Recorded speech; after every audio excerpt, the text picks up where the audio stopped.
Biruin niyo yun, kumita pa rin ako sa XRP. So, papakita ko sa inyo yung matinding hold na ginawa ko dito. As of recording, ang presyo ni XRP ngayon ay nasa 1.9 USD. So, grabe yung pinump nito last month. No? At kung titingnan natin sa monthly TF, nakita niyo naman last month nga mga paps, isang buong green candle yan. No? Nilampasan pa niya to. At dito sa Bybit, ang pinakamababang presyo niya ay nasa 0.2. At ito nga yung record ko kay CoinGecko. So, makikita dito sa transaction history noong 2021 ko pa binili itong XRP.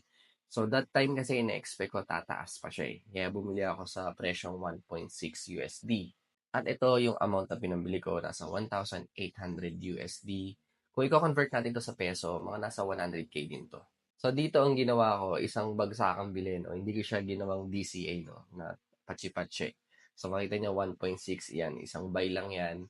And then, tumaas yun, no? After kong bilhin ng konti lang, and then biglang bumagsak. So, hindi na ako umasa noon that time. Sobrang laki na nung minus, nasa mga 90% na yata nito. So, bakit hindi ko siya binenta? So, unang-una mga paps, no, sabi ko kanina, halos kasi nasa 80 to 90% na yung minus nito. So, parang useless na kung ibebenta ko pa. So, i-hold ko na lang. And pangalawa dito, yung use case ni XRP, no, para sa akin maganda. Kasi di ba meron silang cross-border payments. Nag-build din sila ng decentralized application, yung automated payment systems, at iba pa. At syempre, mas bumalik lalo yung pag-asa ko dito, no, nung nanalo sila ng partial victory noong 2023 sa SEC lawsuit.